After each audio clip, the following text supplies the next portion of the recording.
Well, good morning, everyone. Good to see you this morning. We have some new equipment up here, so I have more things to trip on.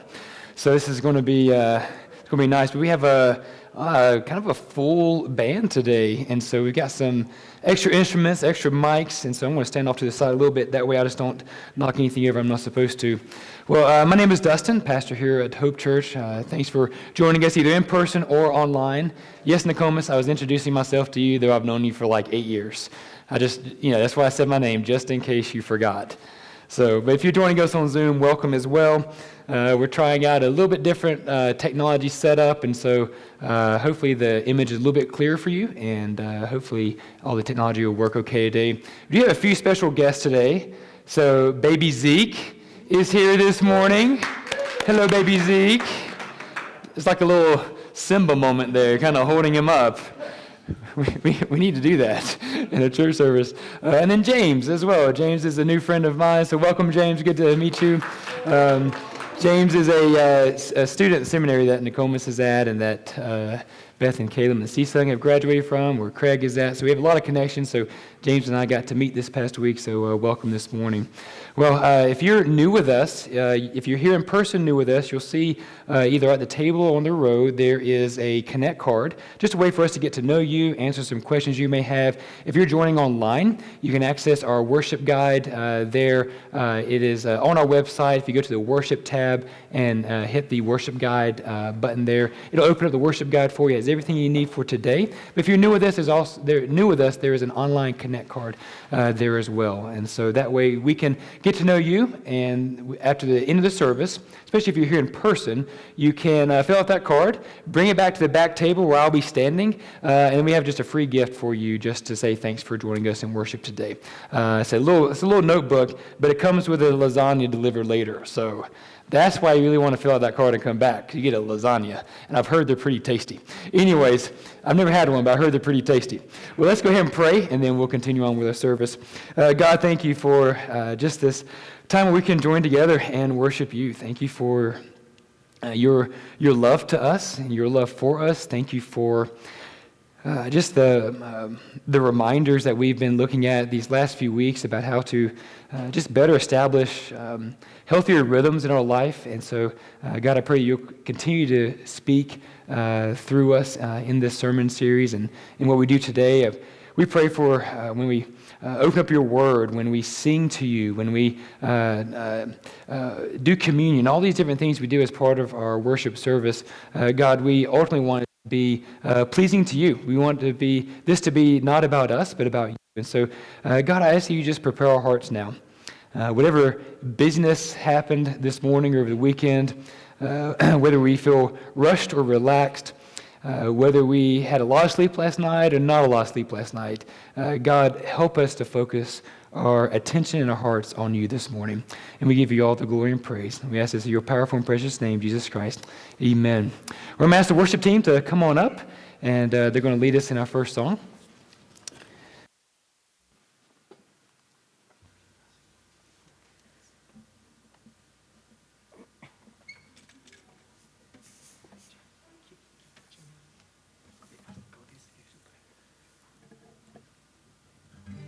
Right, feel free to stand up.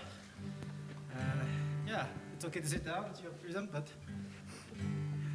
let's focus our hearts and mind to God.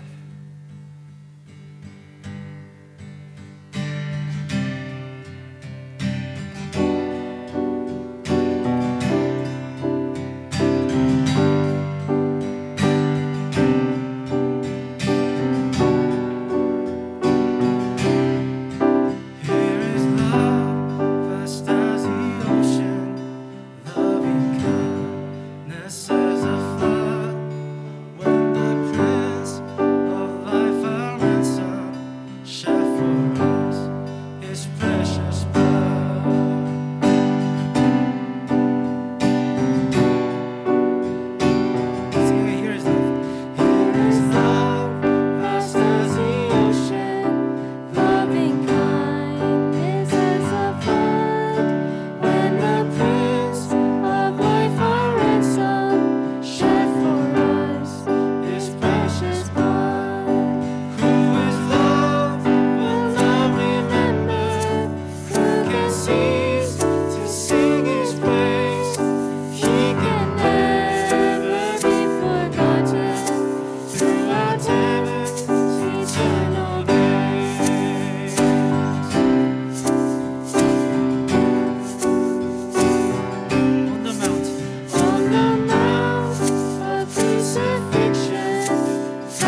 is higher, no love is wider, no love is deeper, no love is truer, no love is higher, no love is wider, no love is like your love alone, no love is higher. No love is higher, no love is wider, no love is deeper, no love is truer, no love is higher, no love is wider, no love is like your love with a loud voice. No love is higher, no love is wider, no love is deeper, no love is truer, no love is higher, no love is wider, no love is like your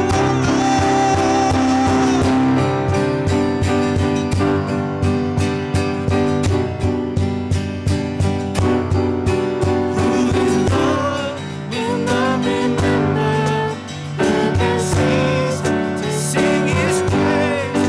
He can never be forgotten. Throughout heaven's eternal grace and love, like mighty rivers, poured in steps and from above. Heaven's peace and perfect justice gives the gift to love and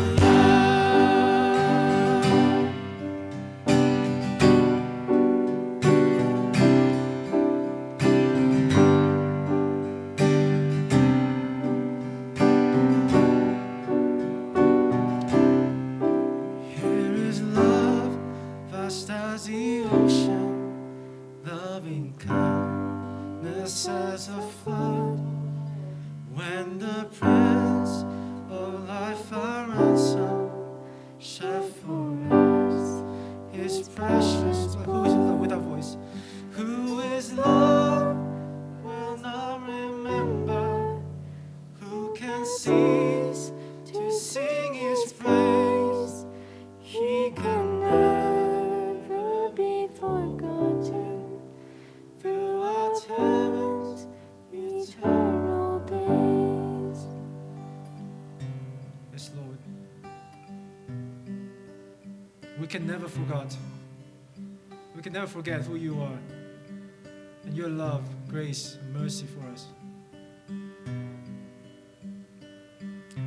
Help us always in remembrance as you go on with this life. Because that's the power that makes us go on. It makes us go through all the hardships and struggles of this life.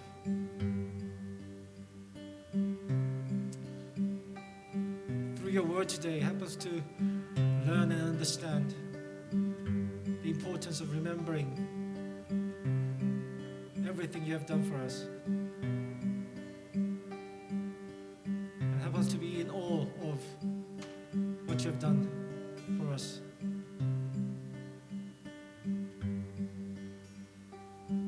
Thank you for giving this hope and the truth that we can really rejoice and enjoy, Lord. Thank you for gathering us here today and be glorified. In the name of Jesus we pray.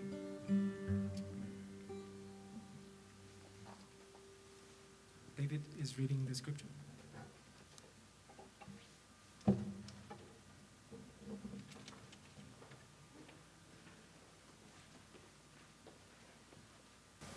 Exodus 23:14-16. Celebrate a festival in my honor 3 times a year.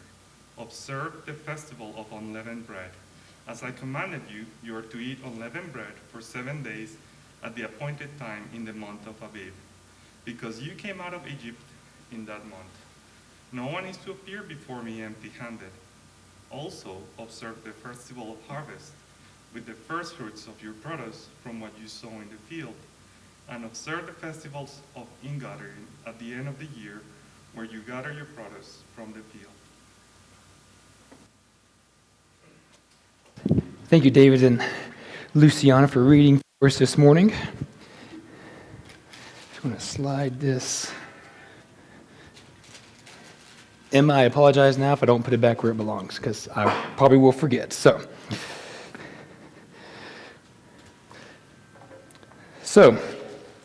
going to continue my confessing. Seems like every Sunday that's what I do now. So I'm going to confess an unhealthy reliance on the calendar and reminder app on my phone. Is that anyone else? Let's be honest. Let's be honest. It's got to be everybody, because if it's just me, then I've got some very serious issues going on. So for me, if it's not in my phone, on my calendar, I'm not going to do it. That's just the way it is.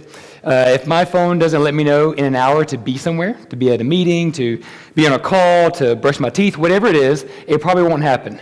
I'm kidding. I did brush my teeth this morning. So now yesterday, I don't know what happened yesterday, but I do know that I did brush them this morning. Anyways, I have become quite dependent on those two apps, really the calendar app and the reminder app. I find myself driving, and I'm thinking of something I need to do, and I don't want to forget it.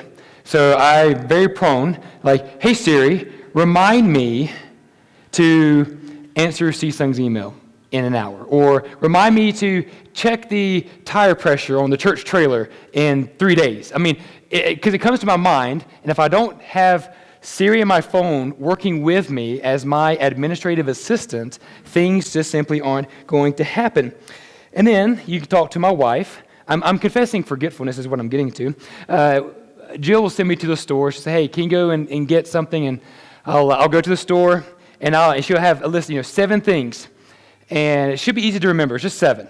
And I'll type out as many as I can remember her saying. I'll get to the store, and it's like the one ingredient she needed for dinner tonight, that's the one I forget. And without fail, I will forget at least one thing. So my short-term memory is quite awful. All right, that's my confession. If you have asked me to do something or asked me for anything and I didn't do it, please just know I'm aware of my inadequacies, I'm aware of my forgetfulness, and I'm going to apologize now. But it's not as bad. I'm not my short-term memory and forgetfulness and reliance on devices is not as bad as what Jody Roberts went through in 1985. Anybody know Jody Roberts from 1985? Nobody? All right, good. I had to read the story too this week. She was a 26-year-old crime reporter in Tacoma, Washington, in the U.S. And she disappeared one day without a trace. And so family and the police and friends, they just assumed foul play. There was no sign of her leaving. She's just gone. Well, 5 days later, she walked out of a mall in Denver, Colorado, several states away, and panicked because she couldn't remember who she was. And so she had no ID on her, no identification. She could not remember anything about her previous life. All of a sudden, she just forgets. Doctors there in Denver tried to help her regain her memory, couldn't do it. So she requested a new Social Security number, kind of like our SIN number here. She adopted a new name, enrolled in college there, and started a new life. She had a severe case of amnesia that just randomly happened to her, and she just disappeared. Family didn't know where she was, friends didn't know, police didn't know. Well, 12 years later, the authorities discovered that Jody Roberts was living in Alaska under the name of Jane D., not Jane Doe, she changed that up a little bit. Jane D. was married and had 4 kids. Her memories of her previous life in Tacoma, Washington were completely gone. But she did agree to meet and reunite with her parents after she was convinced through photos and things that she actually was related to them. So, at the time that I was reading this article and the story about her, she still actually goes by the new name of Jane, not her original name, because that's the only identity she ever knew. She had a severe case of amnesia, which is either a partial or total loss of memory. Now, I don't have amnesia. Some of you probably think that I've had some moments where it seemed like that, but amnesia, like what Jody has, affects a very, very small percentage of the population. So you're probably safe. You probably don't have to worry about this. It's not pandemic level, okay? We don't have to worry about that. It'll most likely never affect you.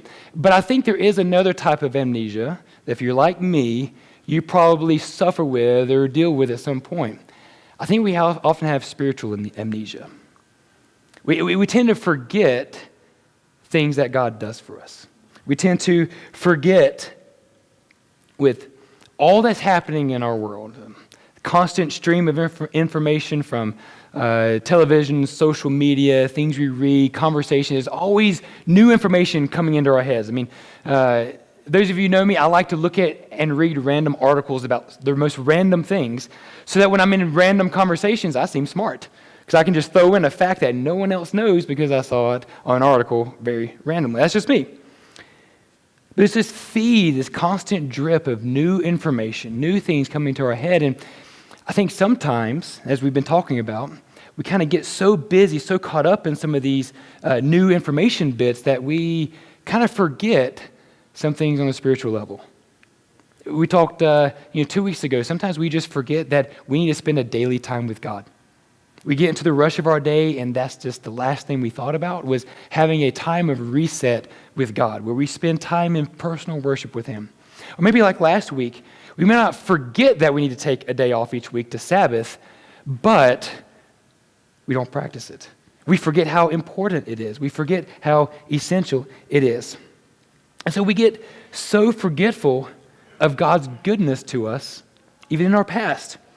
Maybe He answered a prayer so powerfully years ago, but we forget that when we're praying for something now and feel like He's not paying attention. Right? 5 years ago, He answered a huge prayer request of mine. It's like a miracle. That was 5 years ago, but today, I've got something just nagging me, and I'm praying about it. I don't feel like He's hearing me. We don't remember what He did 5 years ago because in the moment, we're so preoccupied with what is happening. Maybe He gave us wisdom to make a big life decision. And it worked out so well 10 years ago. It was a great decision. We celebrated, but now you have another decision to make, and you're only anxious and afraid that you'll make the wrong one. Then we actually get to like a spiritual level, and we see that He actually saved you from a former way of living, a former lifestyle, one that was filled with sin and selfishness and struggle, and He set you on a new, healthier path through the gospel in Him. But now you're struggling with a sin again, and you forget the joy of your salvation because you can only think of the guilt of your current decisions. We have this spiritual amnesia. We tend to forget. And all of us have some level of it. I think it's not quite as severe. It's kind of like amnesia. It kind of has, different levels, I guess. But I really believe that forgetfulness is a critical piece in understanding why our life is so imbalanced and off rhythm physically, mentally, and spiritually. I think it's one of those key ingredients that we don't think about, that sometimes our forgetfulness and lack of remembering God's goodness may be what's plaguing us now. The busyness of our day brings so many other things to remember that we just forget to stop and talk with God. Maybe the stress of our work week kind of steals all of our energy and attention, so we forget that we need to stop and rest from our work and rest in Jesus' work on a regular Sabbath. Maybe we just so easily forget that God cares about our daily stress, and He actually wants to help us by following His patterns of good rhythms. That's what we've been talking about the last few weeks, and I forget that He wants to step into my life and do this. I forget that He actually lays out in the Bible good help. So here's our kind of main point for today. It's going to be on the screen. If you're going to write something down, write this down. Reminders of God's past goodness help us establish better rhythms in our present and give us a better hope for our future. So we're going to kind of look at this idea of remembering past, present, and future. So I believe the simple act of remembering is essential to helping us lower our stress level, avoid burnout, find meaningful fulfillment, and feel closer to God and others. I think this is actually a key ingredient in that cake that we forget to mix in. And then when we bake it, it comes out flat, right? It sinks in. It's a missing ingredient. And guess where God kind of taught me this principle from? Leviticus and Exodus. I'm telling you, these two books have become quite dear to me. My son Kirk, he's 6 years old. He's supposed to read for 10 minutes every night. And a few months ago, we got him a Bible, and it has like the full text, and he said he wants to read the Bible from beginning to end. So we started in Genesis 1, and we just finished Exodus a few nights ago, and we're in Leviticus 1 or 2 right now. And so Kirk and he's reading from Exodus and Leviticus about burnt offerings and all these things every night for 10 minutes, and then we finish the chapter together. But I've just been through that and through studying for this. God has just kind of kept me in Exodus and Leviticus, and it's opening my eyes to things I didn't even realize that are very, very helpful for me. And what we're going to look at specifically today from the Old Testament, mainly Leviticus, Exodus, and even Deuteronomy, are the different feasts and festivals that God gave the people of Israel for a very specific purpose. And so it came through these feasts. They're kind of like our holidays now in a lot of ways. Some of them were days. 2 of them lasted for a whole week. It was actually a week-long celebration. And so these feasts were these special times in the year where God stopped his people. He said, you're going to stop working. You're going to have a festival in my honor. And it's so that you can remember all that I just did for you as you came out of Egypt. And so he stopped them. And he gives this to them as they're traveling on their journey to the promised land. And so he's establishing this yearly rhythm. We talked about daily rhythms, weekly rhythms. Today we're talking about yearly rhythms. And this is the one that God established for them. But just like the Israelites in the Bible, if you read their story, they forget a lot and get in trouble for it. We need regular reminders of God's goodness, faithfulness, grace, mercy, kindness, and love to maintain the healthy rhythms that we are trying to establish. So there are 3 key passages in the Old Testament that kind of describe the yearly feast of Israel. Now, they're referenced and mentioned in many other places, but there's 3 key passages that really give us the details, but they all kind of come from a different angle. They share different things, and we're going to show that in just a second. The first is in Exodus 23, where David read a while ago. It's the first but kind of broad statement, almost like an introduction, that you will celebrate 3 festivals each year in God's honor. That's what he says. So it's kind of like the beginning part. Well, then you go to Leviticus 23, and he kind of expands it and gives details on what they were supposed to do. So in Leviticus 23, he gives these details on what they are to do and what they're not supposed to do as part of these feasts and festivals each year. And then in Deuteronomy 16, he gives instructions again, kind of a shortened version, but he gives the reason why they are to do them. So he introduces them, tells them that they are going to do it, tells them what they're going to do, and then tells them why they're going to do it. So you have to kind of piece together from those 3 different passages to get the full picture of understanding these feasts and festivals. But go ahead and breathe easy. I'm not going to read every one. That would be like 60 verses. We're not going to do that to you today, all right? So we're going to kind of hit some highlights from a few different ones. The first one is from Exodus 23. This is where we see that God tells Moses, tell the people, celebrate a festival in my honor 3 times a year. So kind of keep that idea of 3 times a year in mind. Verse 15, observe the festival of unleavened bread. It's the first one, as I commanded you. Then jump down to verse 16, also observe the festival of harvest with the first fruits of your produce from what you sow in the field. And then observe the festival of ingathering at the end of the year when you gather your produce from the field. So we have 3 festivals mentioned there. Festival of unleavened bread, harvest, and ingathering. Now some of those are called different names as you go through, so you kind of have to piece it together based on what they do, but I'll show you that as we go along. But notice he says there 3 times observe. The word observe there in the Hebrew has a lot of the idea of actually protecting and keeping and preserving. It's not just like observe someone doing something. It's actually a very participatory act where you're taking part in order to keep it going for the next year, the next year, the next year. So if you read further into the Old Testament prophets, you'll find that the Israelites stopped observing these festivals, which basically led them to forgetting God and his goodness to them, which led them to worshiping other gods and idolatry, and led to themselves trying to fill their spiritual hole with other gods, other deities, other worship practices, which led to God needing to punish and correct them through being taken captive by enemies in exile. And if you look at what the prophets say, they condemn them and call them out multiple times and say, you have neglected the feasts and the festivals. You can read in the book of Lamentations when Jeremiah is watching his people being taken captive, and it says there at least twice that God actually he took away the appointed feasts because they were so far gone. It's actually kind of a form of punishment. But they'd already neglected them for centuries and forgotten God. So basically they put themselves in this horrible situation because they have forgotten to remember God's goodness. And he established that through these feasts and festivals. So if they would have faithfully observed them, they would have had constant, regular reminders of God's goodness and love towards them, which would have helped them stay faithful to God and out of their enemies' hands. But they didn't. They just forgot. I think it's more than just forgetting. I think their spiritual amnesia had gotten very deep as the generations went on. The spiritual amnesia started very early on in the time of Judges, if you read the whole story. And God, time after time after time, sends them prophets to remind them. And they ignore, and they ignore, and they ignore. And then finally God himself comes to remind them. Still they ignore, and ignore. So when God initiated these 3 yearly festivals, he was actually trying to preserve their lives and livelihoods for generations. It was a beautiful act of grace. It was a gift to them. Plus, it wasn't that hard. Stop and work, if you count them all up, it's actually 18 days. 18 days in the year. Stop from your work, celebrate, feast, party. Wasn't that hard to do.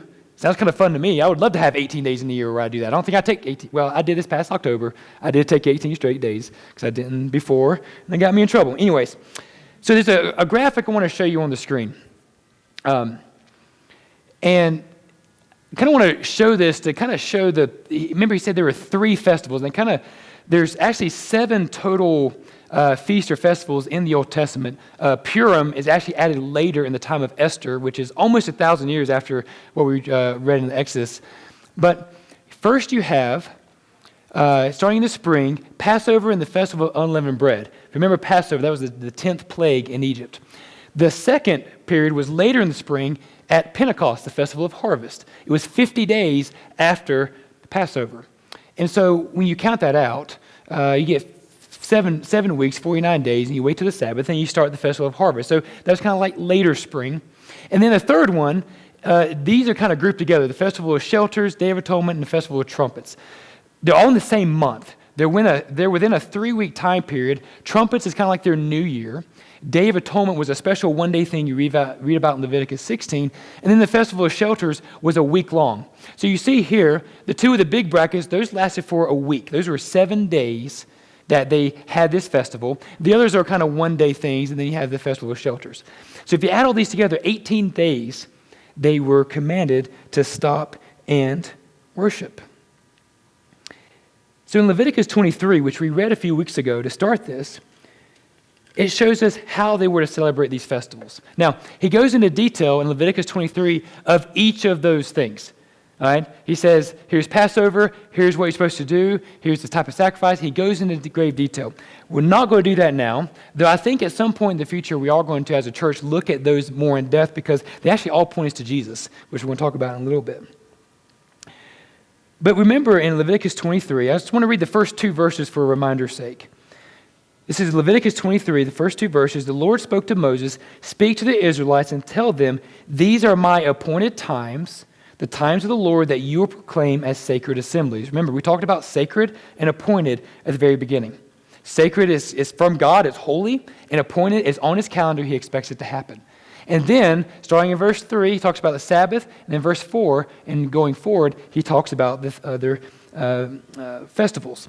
Passover and unleavened bread in verses 5 through 8, harvest and Pentecost in verses 9 through 22, trumpets, which is their New Year's, verses 23 through 25, the Day of Atonement is covered in verses 26 through 32, and the Festival of Shelters, or some places called the Festival of Ingathering, in verses 33 through 34, there in Leviticus. If you want to read Leviticus 23 later tonight, go for it. It's actually quite interesting. But in all those verses, 44 verses, there are 2 things I just want to kind of pull out and highlight. 9 times the phrase, "you are not to do any daily work," is repeated. 9 times in all those 44 verses when he gives those instructions, if you read through. So basically, for each of these days, whether it lasted for a week or a day, the day itself was like another Sabbath. If it was a week long for the Festival of Shelters, it was 7 days of Sabbaths. Every day was this day of rest and worship and celebration. So he says, you are not to do any daily work during this time. Just like on Sabbath, he stops us to rest from our work. Same thing he's doing here. And then 4 times in that passage in Leviticus 23, the phrase, "this is a permanent statute," is said. In other words, it was supposed to be an ongoing thing for generations to come. It was a permanent thing. Don't change it. Don't stop it. But they did. Now, Deuteronomy 16 now gives us more of the why behind it. Here's what it says. Talking about the festival of unleavened bread, the first one. Set aside the month of Abib and observe the Passover to the Lord your God, because the Lord your God brought you out of Egypt by night in the month of Abib. There's that because. Sacrifice to the Lord your God a Passover animal from the herd or flock in the place where the Lord chooses to have his name dwell. Do not eat leavened bread. That's why it's called the unleavened bread. They didn't have enough time to add the leaven and let their bread rise because they had to hurry out of Egypt. That's the connection. Verse 3, do not eat unleavened bread with it. For 7 days you are to eat unleavened bread with it, the bread of hardship, because you left the land of Egypt in a hurry, so that you may remember for the rest of your life the day you left the land of Egypt. So that you may remember. Why do they have a week-long festival eating flavorless, flat bread? To remember that God rescued them from slavery. He freed them. That's a big deal. He wanted them to remember that. Jump down to verse 13 about the Festival of Shelters. You are to celebrate the Festival of Shelters for 7 days. Oh, hold on, I'm sorry. All right, put up the next one. Go back. My phone just skipped out on the verses I had here. There we go. This is about the festival of Pentecost or harvest. You're to count 7 weeks, counting the weeks from the time the sickle is first put to the standing grain.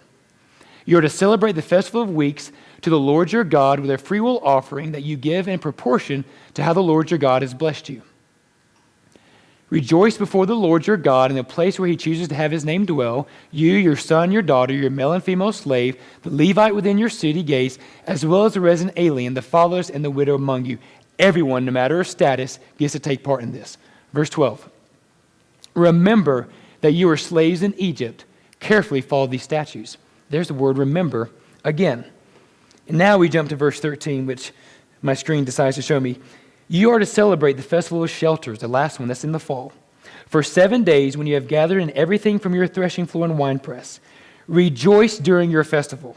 You, your son, your daughter, your male and female slave, as well as the Levite, the resident alien, the fatherless, and the widow within your city gates. You are to hold a 7-day festival for the Lord your God in the place he chooses, because the Lord your God will bless you in all your produce and in all the work of your hands, and you will have abundant joy. Each of these 3 main passages from Exodus, Leviticus, and here Deuteronomy talk about these yearly festivals from a different angle. Exodus 23 was more introductory, Leviticus 23 was more informative, and Deuteronomy 16 is more inspirational. So, to really understand where we're going with this, and I'm trying to summarize a lot of text into one time, but what they do is they kind of form a picture, it's almost like a puzzle, to understand what and why these are so important. But if you notice there in Deuteronomy, there were 2 things that were repeated multiple times. The word remember and the word rejoice. Those 2 really sum up the concept of the feasts and festivals. They really bring it all together. Remember is repeated 2 times. He wanted them to remember all the amazing works of God in their lives. Each of the feasts and festivals, these holy days, were all connected with either a significant event, like the Passover, or with a significant change in status that God provided for them, like going from slaves to free people. That's the whole idea. When you harvest, it means you're not harvesting for a master. You're harvesting for yourself. So bring 1/10 of that to God and celebrate that you don't work. You're not a slave to anyone. You're free. There's a change in status. Or there's an event like the Day of Atonement or like Passover. So during these festivals, they were to tell the stories of God's works to their children. They were to teach the next generation all of God's goodness. They were to retell the stories with others. They were to reflect on just how good and loving it was for God to rescue them from slavery and lead them to their own land. And I think for us today, we've lost the art of remembering. Everything else is flooding our minds and we just forget. I'm not talking about I forget to show up to a certain meeting or I forget to pick up, 3 things of ice cream from the store, which that's on my list. I remember the ice cream, I don't remember the other stuff. But it's not just forgetting that. We have a problem with just simply remembering God's faithfulness because something else happens and it pushes away like spiritual amnesia. It just puts out of our mind all the times God was so faithful and good. He provided, He answered. But in that moment, we forget it. We've lost the art of remembering. We so easily forget that He has come through for us. And then we start to think, well, He's not going to do it again now. He did that one time, that was nice, but He's not going to do it again. That's not good faith. Rejoice or have joy is repeated 3 times in Deuteronomy 16. He wanted them to rejoice in the present for things that He did in the past. Think about the Passover. No work was really required for the people other than to just follow Moses out into the desert. Like, it wasn't hard labor for them. They didn't have to defeat Pharaoh and the Egyptians. God did that. They didn't send a single plague. God did that. And then as they got going, who provided them food and water? God. Who took care of them from enemies? God. He did all the work. But He wanted them to rejoice in what He did for them. That was the point of these festivals. They were parties, celebrations, feasts for the whole community. If you look at all 3 of those passages from the 3 different books, the word celebrate is used 6 times. Guess what celebrate means in Hebrew? Celebrate. Enjoy it. Rejoice. Now, some of these holy days, like Passover and the Day of Atonement, they were more solemn in nature. But if you notice, go back to the image, Ari. I want you to notice something. When they had, Passover was a kind of a solemn event, followed by a week-long party, a week-long celebration. Day of Atonement, a solemn event, followed by a week-long party. So even when they were supposed to stop and have a very serious day of reflecting on what God did for them, it still had a week-long celebration and feast to follow. Rejoice, He says. Praise and worship was embedded in each of these festivals. They brought sacrifices and gifts. Feasting was involved, and it was expected that you took part. It wasn't optional. It was appointed. And guess what? You can't rejoice and celebrate without action and movement and singing and dancing and feasting. It's kind of hard. But these different festivals were more than just celebrations of the past. They were pointing to something better in their future. One day we'll study all these as a church in depth. There's 7 of them, and I want us to take our time and go through each 7 because they have very deep significance and point us to Jesus. But what they didn't quite understand then was that God was preparing them for someone who would come who would fulfill all the meaning behind the feasts and the festivals. Think about Passover. They had to slaughter a lamb, put the blood on the doorpost, so that God would pass over them and the firstborn of that house would be saved. It was a 10th plague. But Jesus, He's the better Passover lamb. Because each family was responsible for their own family, and one lamb covered one family. But Jesus, our lamb, when He came and actually was killed at Passover, His blood was spread across the crossbeam of the cross and covered all of humanity. There was one lamb for one house, but this lamb covered everyone. That's just a snippet. I want to save some more for later. But even the spring feast had some kind of connection, almost foreshadowing of Jesus' first coming, Christmas, baby Jesus coming. But the fall festivals have a connection to His second coming, which hasn't even happened yet. I'll tell you, that's going to be fun when we study that. You got to get out of Leviticus, Dustin. We're not going to get out of Leviticus for a long time. I'm sorry. But for them, the festivals were about remembering God's past, rejoicing in their present, but also being expectant for their future, being hopeful for their future. These festivals and holy days are more than days on a calendar, but they're an invitation to a forgetful people given by a faithful God to remember and rejoice in His goodness. So let's bring this to us. How do we apply this? We don't celebrate these festivals. We kind of do a little bit differently maybe, but the idea is that we are often forgetful people who need reminders. We do have holidays like Christmas and Easter, to give some easy examples, that are specifically designed and refocus our attention around Jesus and the gospel, right? They're Christian holidays. They have deep significance. Christmas is more than Santa and presents and decorations, all right? Easter is not about eggs and the Easter bunny. There's deep spiritual significance and meaning for us. At Christmas, we remember how God came to earth as a little baby, and we rejoice that he came because he came to provide salvation for us. So we rejoice and we celebrate in that. At Easter, we remember that Jesus was crucified, but then rose from the dead 3 days later by his own power. He defeated death so he could give us eternal life. And that's pretty huge. Our Christian faith is built on the meaning behind Easter. That Jesus, the God who put on human flesh, died in our place, but rose again 3 days later by his own power. And that changed everything. So we have reminders, but that's just 2 days. God gave Israel 18. We need regular reminders to help us maintain these life rhythms we've been talking about, because they keep us thankful, they keep us remembering, they keep us not forgetting, and they also keep us hopeful. So I think the best way for us to fight our own spiritual amnesia is to have regular reminders of God's goodness, faithfulness, love, and grace. We need them more than just Christmas and Easter.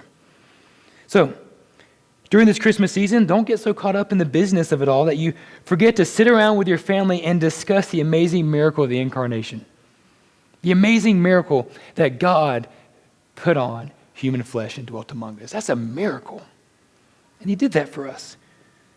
Read that story in Luke. Talk about it in this whole Christmas season. I know some of you guys started decorating a long time ago.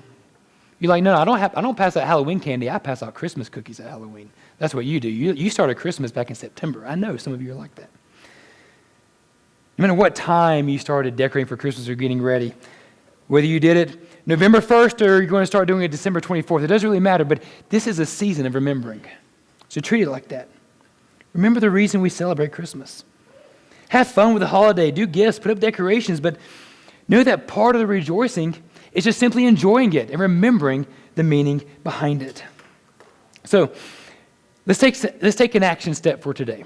Okay, I want to give you a little homework. I've been trying to do this each week to try to do some encouraging and kind of keep things going forward. You might be afraid, one action step is you want me to read Leviticus 23. If you want to. It's pretty interesting. It's pretty good. It's pretty long, but it's really good. But here's what I want you to do. Here's your homework. Find ways to remember God's past goodness so you can have a regular rhythm of rejoicing. Find some new and creative ways. For instance, start a prayer journal. Or start cataloging in some ways when you're praying for something and then God answers it and you have it written down somewhere special. Okay? Start something like that when God provides something in an unexpected way, he answers a prayer that you have, he helps you with a struggle, gives wisdom, whatever it is, write it down. And then from time to time, just go back and start reading through like, wow, God has done a lot. I mean, I've forgotten 99% of these things. But it reminds you that he's faithful, that he's good. Maybe create your own holiday. It's 2021, we can create our own things, right? Create your own holiday to commemorate a time in your life when God stepped in and provided for you in a big way. I did this recently. I had on my calendar, my app, it's going to annually remind me on the same day of November 15. Now, you probably have no idea why November 15 is significant to me. It was the day after I preached a sermon on having a daily reset.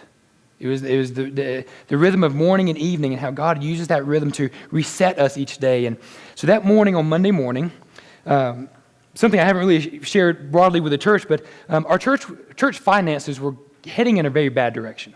COVID kind of caught up with us and different factors I won't go into today, but we were looking at I got a financial report from September and it just didn't look great. And it hasn't looked great for months, but we've been trying to slim and do some things. And a lot of it, we probably can say is COVID, but a lot of it is other factors that we don't exactly know. But anyways, Monday morning, that has been one of my stressors. I talked about stress in my life since June and how that was affecting my heart. That was one of them because as a pastor, I'm always concerned about it. So that morning, I start praying. And I say, God, I just need help. I need wisdom. Help me just provide. I wasn't asking him for money or anything. I just said, God, just give us wisdom and help us through. It's your church. You take care of it. That was Monday morning, November 15. By the end of that week, by the following Sunday, God, I cried a lot that week. God answered that one prayer on a Monday morning in 5 different, unique, in unexpected ways. To the point where our finances were where they were a year and a half ago when we were good. In 1 week. I won't go into all the ways he did it. It's pretty cool. But I would get notifications. I got emails. I got things that happen where God was providing funds from places we weren't expecting it, from people we don't even know. 5 different ways. So I was thinking, I don't want to forget that. Because it can be very tempting to get into another season of need, whether it's personally or as a church or whatever, and it'd be very tempting for me to forget November 15th. Very tempting. Because that struggle when the next, hopefully in the distant future, maybe never again, but who knows, but if another bad financial report comes and I'm stressed out again, trying to figure this out on my own power, I don't want to forget November 15th. So I put it on my calendar. It's my own holiday. When life brings you more stress and anxiety and struggle and pain and overwhelming business, don't forget the simple things. Don't forget the simple things you can remember, like that daily intimate time with God, or taking that day off each week to just rest from your work and rest Jesus' work.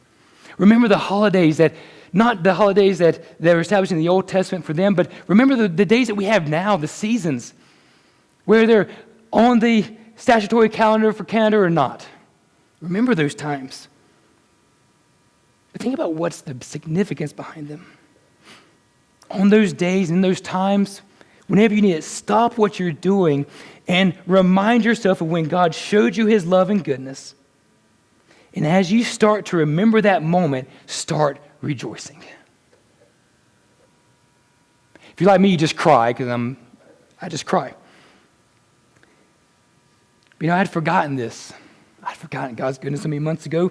I can look back in all my life, and if I sat down and thought about it, I could trace so many evidence of his goodness to me, to me and my wife Jill, to our family, to other, I can trace it, but I forget it.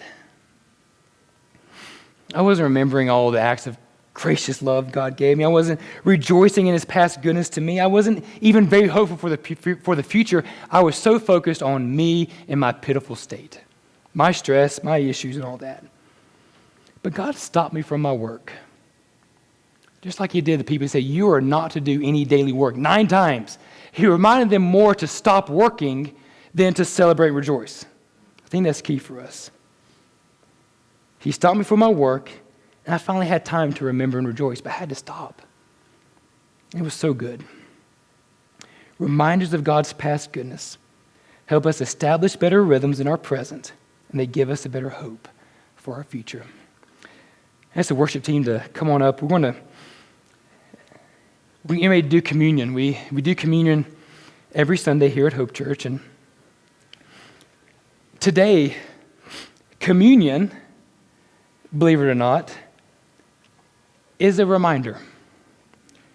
It's a reminder that we do every week of all that Jesus did. It's a reminder that he let his blood be poured out.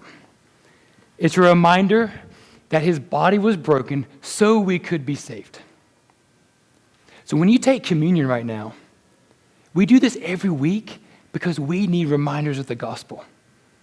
So I want you to just take a minute as the team begins to play and just spend some time praying, asking God to not let you forget some of these goodnesses. Maybe right now you need to take one of the Connect cards, and you don't need to fill it out with your name. You need to start jotting down something that you don't want to forget, some reminder of his goodness. Jot that down now. And when you're ready, take communion. You just peel the lid, take the first wafer, then you drink the juice, and that reminds you of the beauty of the gospel. So let's take a minute of silent prayer, and then we'll sing a song.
take the bread of life, broken for all my sin, your body crucified to make me whole again. I will recall the cup poured out in sacrifice to trade the sinner's end for your new covenant. Hallelujah, I live my life in remembrance. Hallelujah, your promise I won't forget.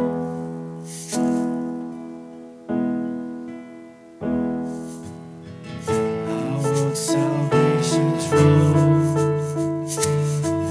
with fear and trembling. Your way born is my own, as Christ is formed in me. Hallelujah, I live my life in remembrance. Hallelujah, your promise I won't forget.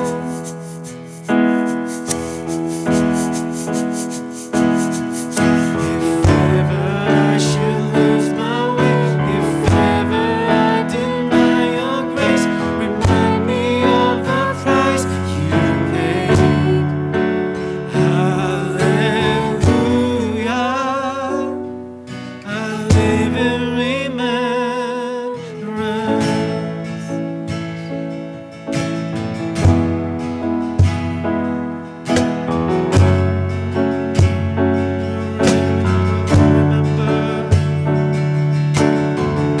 Remember your goodness, gift up to us.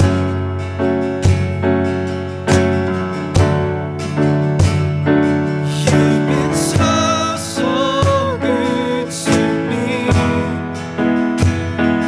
You've been so, so good to me.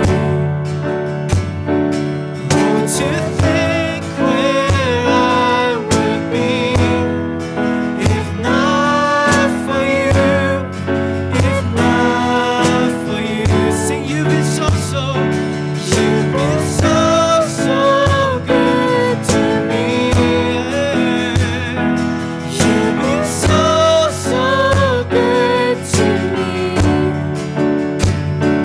Oh, to think where I would be if not for you, if not. One more time. You've been so, so good to us.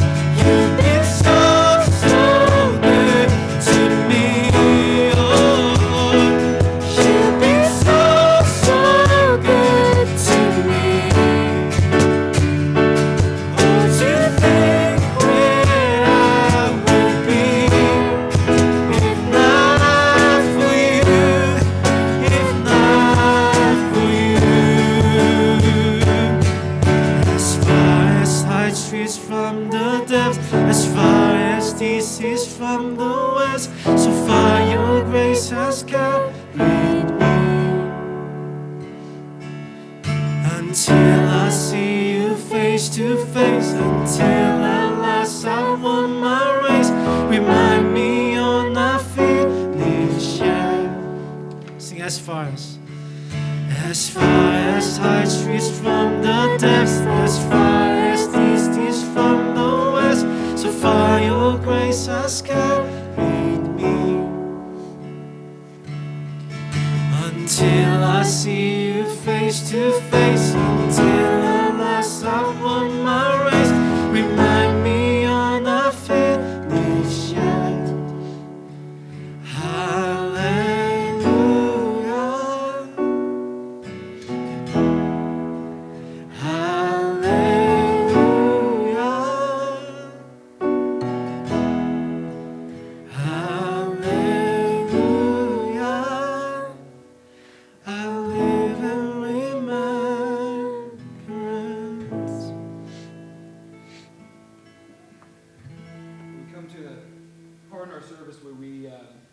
want to express thanks to God in a different way through even our generosity. And it's interesting, if you study the Feast of Pentecost, it was when they had, it was 7 weeks after they first started to harvest some grain.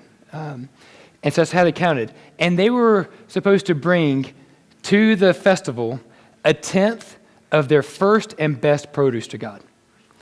So that even reminds us now that as we give financially, as we give through our time, as we give through our energy, whatever resource we give because it's from Him already. We give our first and our best. And so we don't pass an offering plate, and because of COVID, we don't have a drop-in box or anything, but you can give digitally. We do have two options there. The instructions are on the screen. You can scan a QR code on the table if you're here in person, and you can give a one-time gift or set up a recurring gift, but it's just a reminder that we get to do that. So if you want to do that during this song, you can definitely do that, or maybe do it later. But it's just another reminder that God provides so that we can also provide out of our generosity as well. We'll sing one final song, and then we'll finish for today.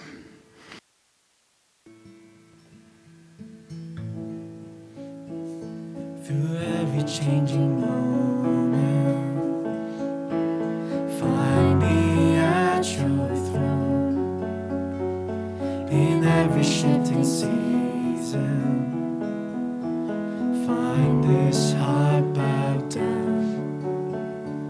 Through every stormy tempest, every circumstance, when life is at its brightest, always shadows gather round. And let me find my way to the place of praise. I will not bring that which costs me nothing. I will not bring that which costs me nothing. If the highest praise is a sacrifice, and the greatest song is to give my life, then I will not bring that which costs me nothing. When everything is easy,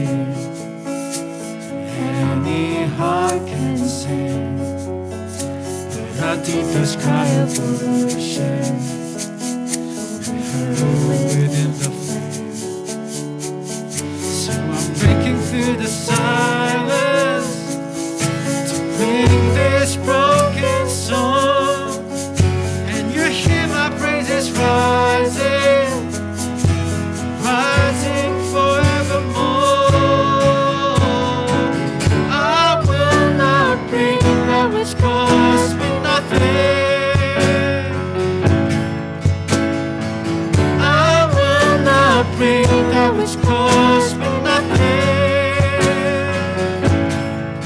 If the highest praise is a sacrifice, and the greatest song is to give my life, then I will not bring that which costs me nothing. Sing, I will not bring. I will not bring that which costs me nothing. I will not bring that which costs me nothing. If the highest praise is a sacrifice, and the greatest song is to give my life, then I will not bring that which costs me nothing. I will not bring. I will not bring. I will not bring that which costs me nothing. I will not bring that which costs me nothing. All right, you can have a seat. You can have a seat. Just quick closing announcement as we go. Last Sunday we had our Ministry Teams Expo, which basically we're rebooting and revamping our ministry teams here for Sunday mornings. And to do that, we want to get people back on the teams. I know many of you served with us pre-COVID, and team kind of had to stop, but we're bringing those back again as we get ready to do things like restart kids classes in the future and connections team and that sort of thing. And so if you didn't get a chance to sign up last week, you can still do that here. We have more of the forms here on the back, and the form is also on the worship guide and has been sent to everyone's email this past week as well. Just want to remind you of that.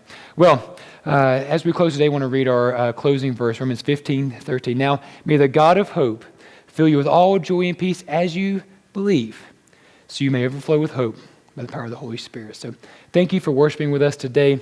It's good to see so many of you in person, and I'm going to hop back and check out some of you on Zoom, so hang in there for just a moment. I want to come back and say hi, but thanks for worshiping, blah, blah, blah. Start back over. Thanks for worshiping with us today. Zeke, thanks for coming. I see you slept through my sermon just like your daddy. Thanks for coming, Zeke. James, thanks for coming as well, those joining on Zoom. Have a great week, and we'll see you next Sunday. Take care.